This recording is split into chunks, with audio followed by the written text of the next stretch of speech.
हमारे साथ सुरेश यादव जी हैं, विधायक हैं बाराबंकी से, सदर से, और हमारे साथ जुड़े हुए हैं। सुरेश जी, बहुत बहुत स्वागत है आपका। बहुत बहुत धन्यवाद।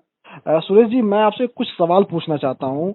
जो हमारा ये सर्वे चल रहा है विधायक जी बोलियों को लेकर, विधायक जी लोगों से बातचीत चल रही है कि आखिर उनकी विधानसभा में 5 साल में क्या काम हुआ, आखिर आगे की रणनीति क्या, तमाम सवाल है। तो मैं सबसे पहला आपसे ये सवाल पूछना चाहता हूँ, 2022 का जो विधानसभा चुनाव है, उसमें आपकी लड़ाई किससे होने वाली है? आपको क्या लगता है किससे आपकी लड़ाई होगी इस बार?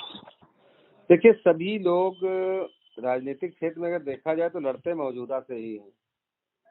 जी जिनकी सरकार होती उसी से लड़ते हैं। जी और इसी तरह देखा जाए 17 में तो हमारी लड़ाई हुई थी बसपा से, जी लेकिन भाजपा यहाँ थर्ड पे थी। जी। लेकिन अब तो लड़ाई मुझे लगता है कि भाजपा से ही होगी। अच्छा, मैं अगला सवाल आपसे ये पूछना चाहूंगा कि पिछले 5 सालों में अगर आपसे पूछा जाए कि आपके विधानसभा में आपके द्वारा जो अच्छा काम कराया गया हो, 5 ऐसे काम जो आप बता सकें जिसपे आपको गर्व हो, या आपकी सरकार इसके पहले रही उसमें आपने काम करवाया हो, क्योंकि आप लगातार विधायक हैं वहां से, तो आप कौन से 5 काम बताएंगे?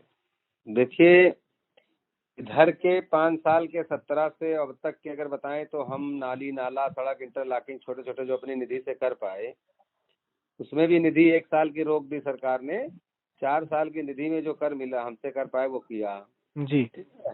लेकिन अगर पूछा जाए कि 12 से 17 में क्या किया, जब माननीय अखिलेश यादव जी मुख्यमंत्री थे प्रदेश के, जी तब हमने 5 क्या इतने काम किए हैं कि बहुत लंबा हो जाएगा बताते बताते। लेकिन अगर इंफ्रास्ट्रक्चर पर बात करें तो सबसे बड़ा काम किया था, बिजली का वोल्टेज नहीं मिलता था शहर में, सभी गांव में विद्युतीकरण और बिजली का वोल्टेज देने के लिए 132 के 4 पावर स्टेशन लगवाए थे। 33/11 के 200 से ज्यादा हम लोगों ने सब स्टेशन यहाँ लगवा दिए थे। अब जी अगर दूसरा काम सोचें तो महिलाओं के लिए स्वास्थ्य विभाग में देखा जाए तो हमने 100 बेड का महिला मैटरनिटी विंग 7 मंजिल का बनवाया था।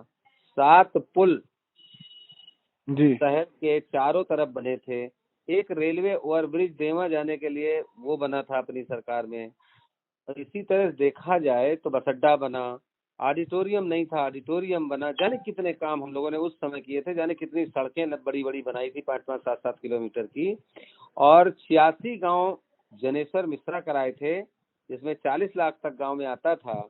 और लोहिया गांव हमने कराए 68 गांव जी अपनी सरकार में। जी और चश्मे भी हमेशा हम लोग बांटा करते हैं। चश्मा तो अपनी जेब से बांटते हैं हम। जी। पावर का चश्मा जनता को हम अपनी जेब से देते हैं और कान की मशीन भी अपनी जेब से देते हैं।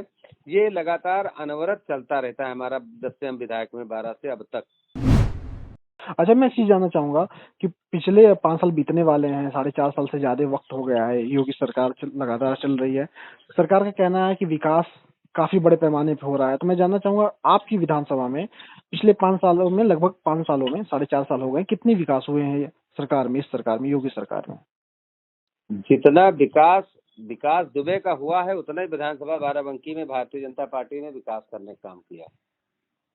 कोई भी काम, एक भी इंफ्रास्ट्रक्चर का जिसमें वास्तव में स्वास्थ्य के क्षेत्र में हो, चाहे सड़कों के क्षेत्र में हो, चाहे बिजली के क्षेत्र में हो, जो बिजली हमने वोल्टेज बढ़ाया था, आज वो वोल्टेज ड्रॉप हो रहा है। दिन भर में अगर कोई शेड्यूल देख ले तो मैं गारंटी दे सकता हूँ कम से कम 15 से 20 बार बिजली कटती है।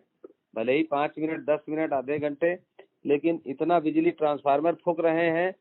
14 से लेके 17-18 तक हमारे यहाँ ट्रांसफार्मर शहरी क्षेत्र में एक भी नहीं फूके। ग्रामीण क्षेत्र में भी शिकायतें नहीं आती थी, लेकिन अब जगह जगह से शिकायतें आ रही हैं। इन्होंने यही किया है कि हिंदू मुसलमान, बस यही है। और क्या है, भारत पाकिस्तान, इसके अलावा कुछ नहीं हमारे विधानसभा में हुआ।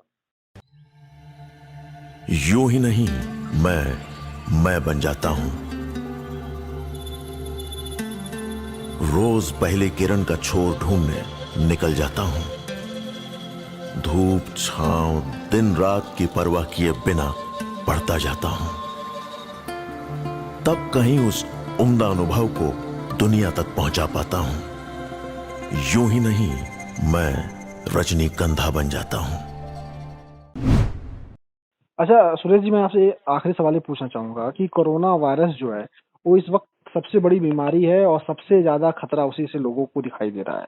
जी। पहली लहर बीत गई, दूसरी लहर बीत गई, बहुत सारे लोग कोरोना की वजह से मर गए, तीसरी लहर का आने की संकेत लगातार मिल रहे हैं, तो आपकी विधानसभा में सरकार तीसरी लहर से लड़ने के लिए क्या प्रबंध की हुई है, और इन दोनों लहरें जो बीती हैं उसमें आप पर्सनल अपनी तरफ से लोगों को किस तरीके से मदद पहुंचाए हैं? देखिए, पहली वाली लहर में जब शुरू हुआ, जब लॉकडाउन हुआ, जी। हमसे जो बन पड़ा, हमने राशन बांटे, घर घर जाके दिए, पूरी बांटी, जी। खाना बांटा। हमारे लोगों ने बसें रोक रोक कर वहाँ भी रास्ते में रोके। हमारे बगल में एक हाईवे पड़ता है, जी। इस पे भी हम लोगों ने काफी सबको रसद पहुंचाने का काम किया, तमाम परेशान लोगों को। और 35,000 से ज्यादा मास्क अब तक मैं खरीद के बांट चुका हूँ। अगर देखा जाए तो ये बड़ी त्रासदी है वास्तव में। दुख तो पड़ा था जनता पे, बीमारी थी, लेकिन बीमारी में डराने का काम भारतीय जनता पार्टी ने तमाम लोग ज्यादा किया, नफरत फैलाने का काम ज्यादा किया। घर वाले अपने बच्चों से दूर रहे। और दूसरी लहर की बात की जाए तो सरकार पूरी तरह फेल रही। 50-50, 60-60 हजार के सिलेंडर बिक गए। गैस की इतनी किल्लत, इतनी मारामारी कि हमने अपने जिले के तमाम अधिकारियों से, जिलाधिकारी हो, सीएमओ साहब हो, एडिशनल में देखा जाए तो उप जिलाधिकारी तक हम लोगों ने काफी मेहनत की, लेकिन हम लोग किसी को सिलेंडर दिलाने में कामयाब नहीं हुए। तमाम जगह पर भर्ती कराने के लिए इनकी योजनाएं गलत थी। इन्होंने भर्ती कराने में ऑनलाइन कर दिया, जब नंबर आएगा तब जाओगे, यहाँ जान निकली जा रही। तमाम लोग प्राइवेट अस्पतालों में लूटे गए, जाने कितना पैसा नोच लिया गया, जाने कितनी जानें चली गई। ये संवेदनशील अगर होते तो इस तरह का कुछ नहीं, पहली लहर के बाद दूसरी लहर में तैयारी कर लेते। मैं इसको इस नज़र से देखता हूँ कि इनका पूरा फेल्योर है। रही बात तीसरी लहर की, तो तीसरी लहर में आप बताइए, सरकार क्या गंभीर है? बनारस में देश के प्रधानमंत्री जाते हैं, बड़ा सा कार्यक्रम करते हैं, लेकिन उन्नाव में अगर अखिलेश यादव जी कोई कार्यक्रम करना चाहते हैं तो उनको रोका जाता है। हम लोगों पे कोविड के प्रोटोकॉल तोड़ने के कई बार मुकदमे लगे। हम लोग 150 की भीड़ में कहीं भी नहीं खड़े हो सकते हैं, विपक्ष के लोग, और उनकी जब मर्जी होती है तो जाने कितने बड़े बड़े कार्यक्रम कर देते हैं। तो लहर फैला तो यही रहे हैं।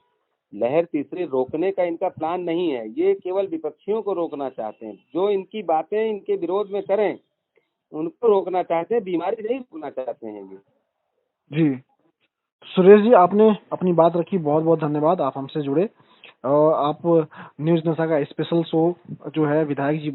और आप हमसे जुड़े रहने के लिए सब्सक्राइब करें YouTube पर, फॉलो करें Twitter पर और लाइक करें Facebook पर। और ज्यादा जानकारी के लिए न्यूज नशा की वेबसाइट पर जाएं। आपको टाइप करना होगा सिर्फ न्यूज नशा।